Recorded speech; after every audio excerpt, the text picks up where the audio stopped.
اعوذ باللہ من الشیطان الرجیم بسم اللہ الرحمن الرحیم نحمد نصلی علی رسول الکریم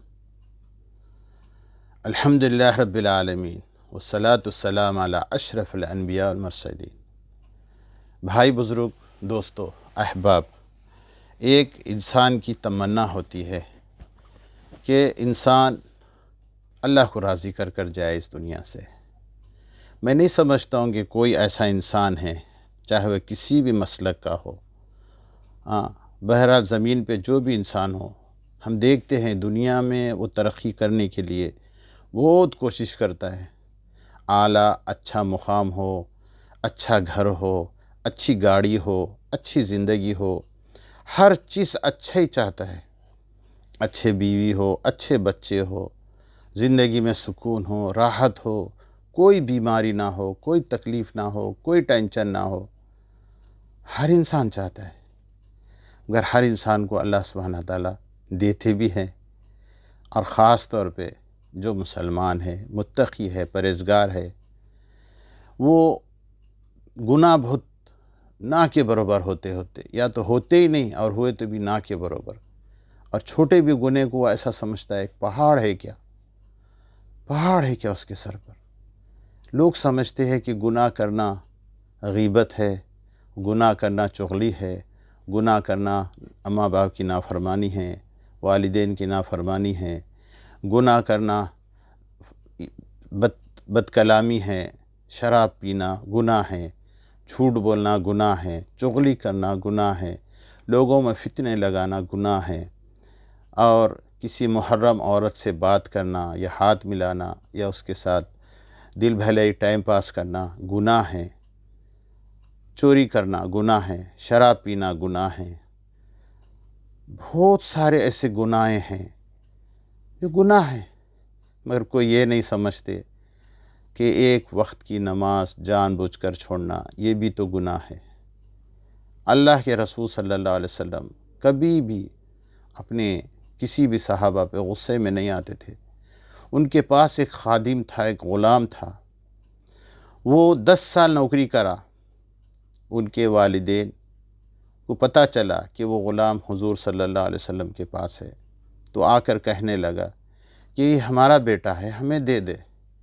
تو اللہ کے رسول صلی اللہ علیہ وسلم فرمائے، یہ بچے سے پوچھو، یہ آیا سو ٹائم پہ چھوٹا تھا، اب الحمدللہ کافی وقت گزر گیا، اس سے پوچھو اگر یہ جاننا چاہتا ہے، ماں باپ کو اختیار کرنا چاہتا ہے، کیا پیارے نبی صلی اللہ علیہ وسلم کے پاس رہنا چاہتا ہے۔ جب پوچھے تو وہ بچے نے کہا کہ میں حضور صلی اللہ علیہ وسلم کے پاس رہنا چاہتا ہوں۔ ماں باپ کے اوپر پیارے نبی صلی اللہ علیہ وسلم کو ترجیح دیا۔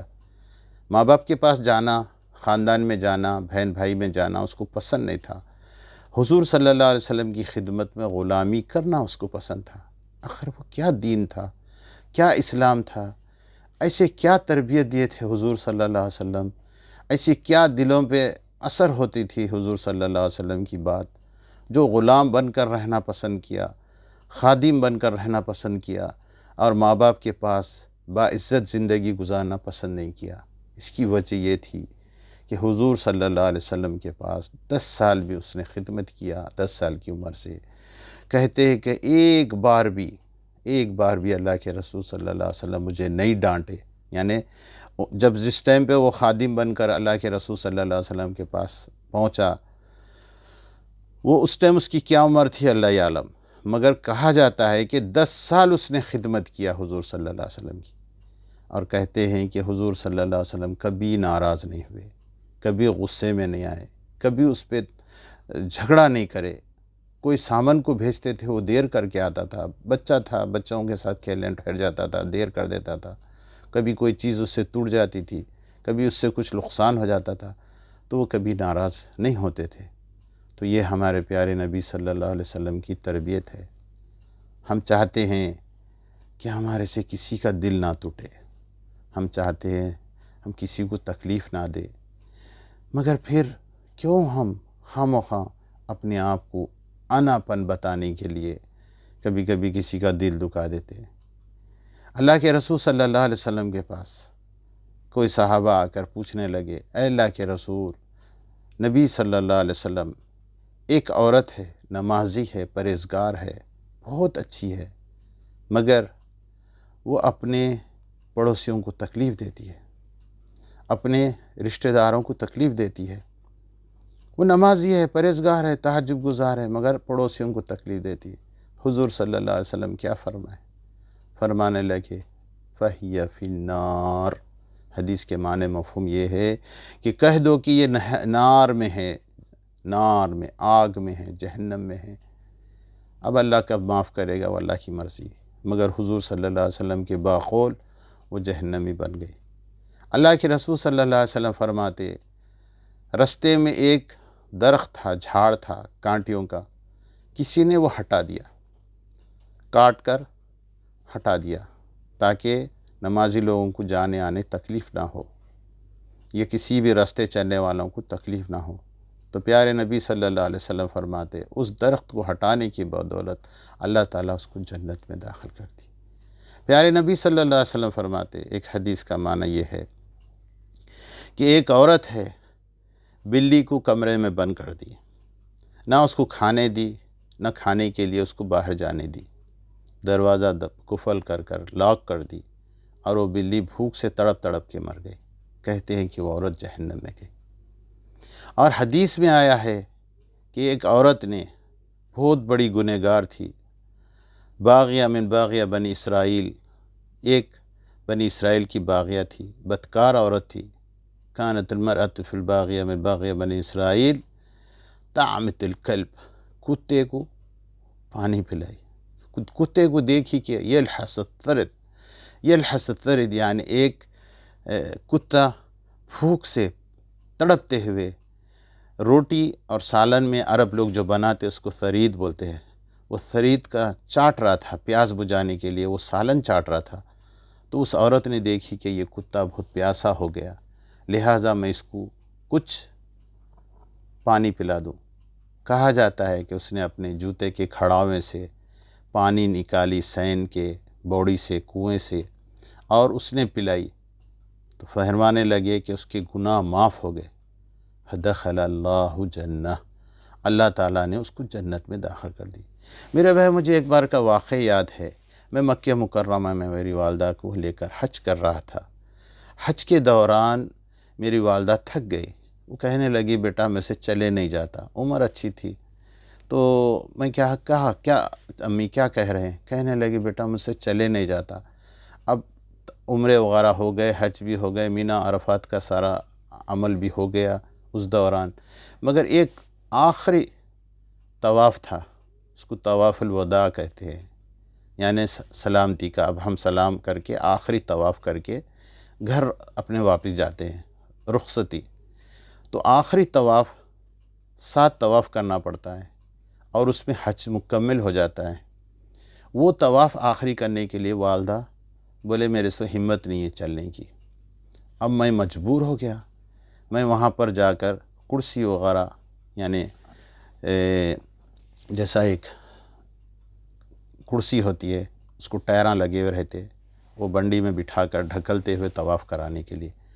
تو جہاں سے بنڈی ملتی تھی وہاں پر بہت لائن لگی ہوئی تھی، اور صبح ہمیں کہا گیا تھا کہ 10 بجے ہم واپس دبئی کو چلے جا رہے ہیں۔ اب رات کے تقریباً 12:30 کا ٹائم تھا، اب 2-2.5 گھنٹے طواف کو لگیں گے، ہم کو پھر رات میں تیاری کرنا ہے تاکہ صبح ہمارے ہم بسوں سے گئے تھے دبئی سے، اس ٹائم پہ بہت سستا تھا حج۔ دبئی سے ہم مکے کو جاتے تھے صرف 2000 درہم میں، حج ہوتا تھا پورا مکمل رہائش مکے میں، مدینہ میں، اور پورا 40 دن کا سفر ہوتا تھا۔ آج افسوس آج کا وقت ایسا ہے وہ ہے، یہ 2000 درہم جا کے 20,000 درہم میں حج ہو گیا ہے، بلکہ اب یہ حالت ہو چکی ہے کہ حج کو جانے کی اجازت نہیں ہے۔ بہرحال وہ واقعہ یاد آیا کہ میرے ماں کو جب کرسی بنڈی کی ضرورت پڑی تو میں نے افسوس کرتے ہوئے بیٹھ گیا کہ اے اللہ، آسمان کی طرف نگاہ کر میں لیٹ گیا کمر کے بل، اور میری وائف، میری بیوی بھی میرے ساتھ تھی، اور میری ماں بھی میرے ساتھ تھی۔ ماں نے بھی بہت تھک گئی تھی، بیوی بھی بہت تھک گئی تھی۔ ہم لوگ بیچ مکے کے صحن میں لیٹ کر آسمان کی طرف دیکھنے لگ گئے کہ یا اللہ اب کیا کرے۔ تو مکے کا جو اندر کا حصہ وہاں نہیں، باہر کا حصہ جو تھا، اچانک میرے پیر کے پاس سے ایک بنڈی لے کر جا رہا تھا، جو کرسی ہوتی نا چارپائی کی، وہ کرسی لے کر کسی نے جا رہا تھا، خالی تھی۔ تو وہ شخص جب میرے قریب سے انگوٹھے کو ٹچ کرتے ہوئے گیا تو میں نے بولا میرے بھائی یہ کرسی کہاں لے جا رہی ہے، چیئرز کہاں لے جا رہی ہے جو ٹائراں والی؟